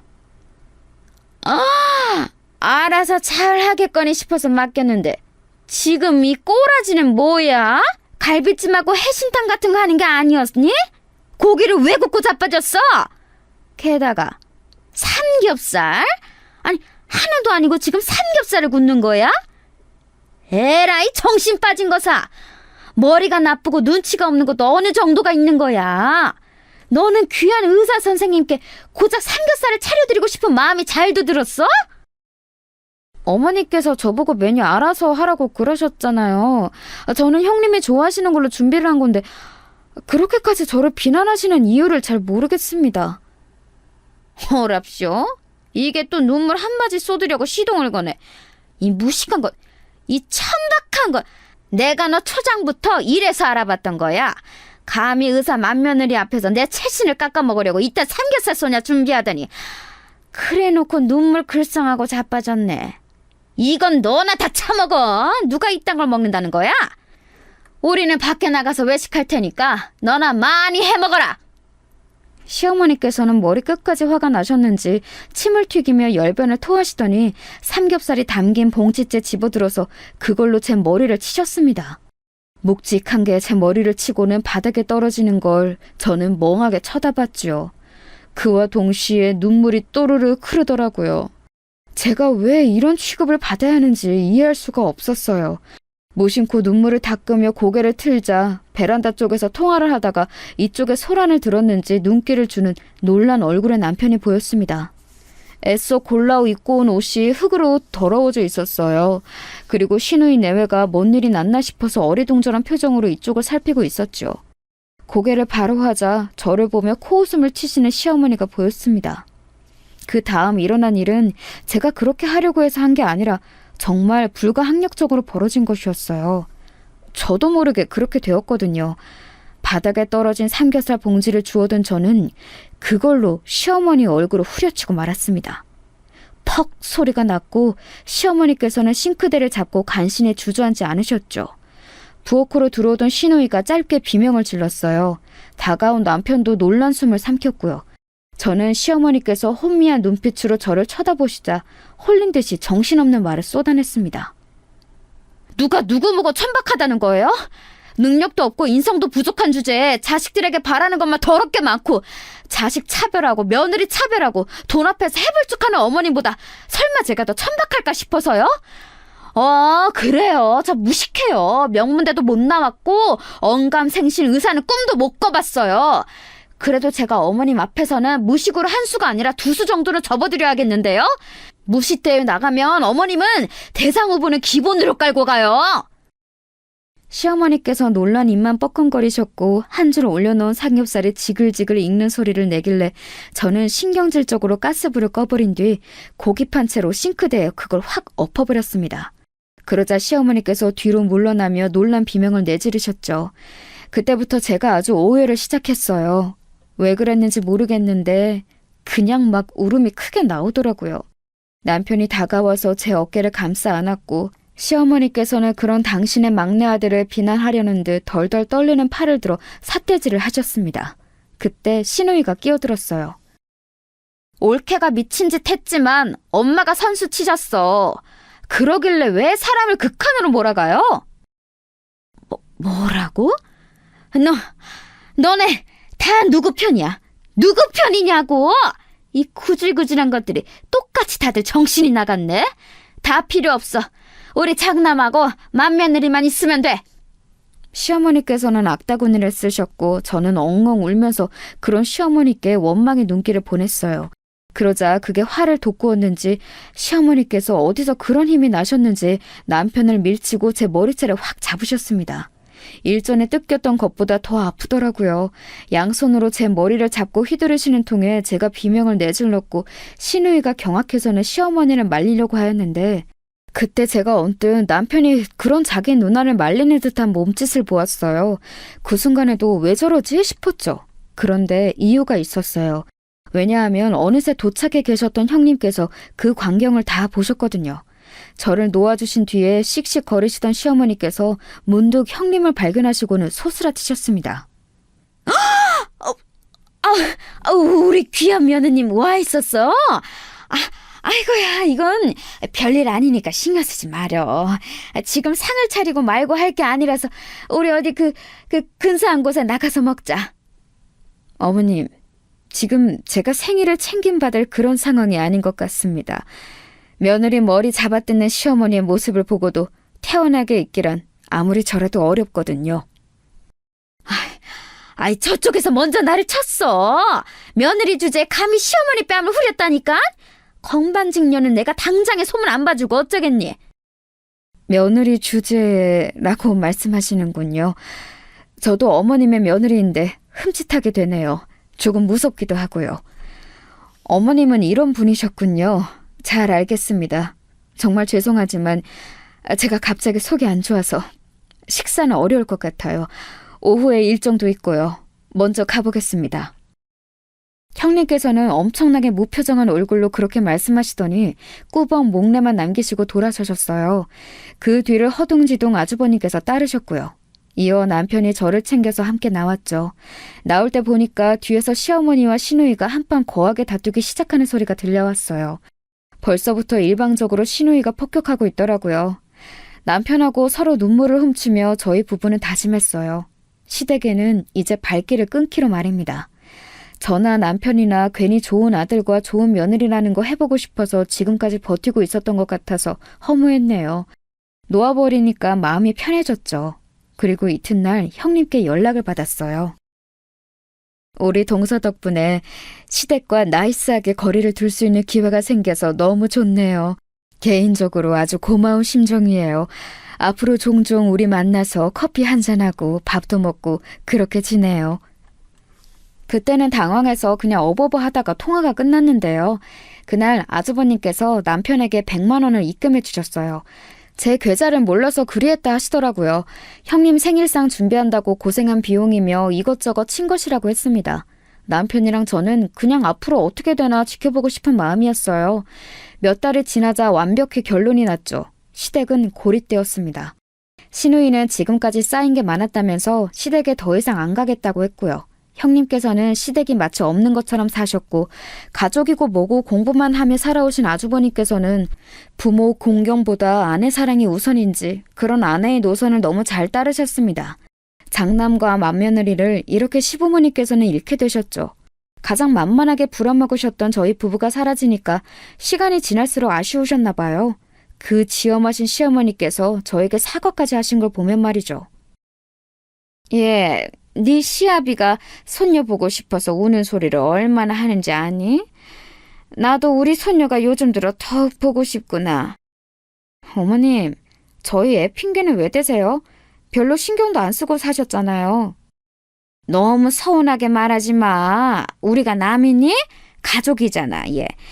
내가 지난 몇 년 동안 너에게 참 매정하게 굴었지? 가족 간의 허물 감싸주면서 우리 그렇게 지내자. 내가 다 잘못했으니 네가 용서를 해줬으면 좋겠구나. 제가 어머니께 하도 머리를 뜯겼더니 후유증으로 머리가 빨리 안 돌아가게 됐어요. 그래서 지금 바로 답변은 못 드려요. 이해하시죠? 그런 저의 태도에도 이제 시어머니께서는 아무 말씀 못 하셨죠.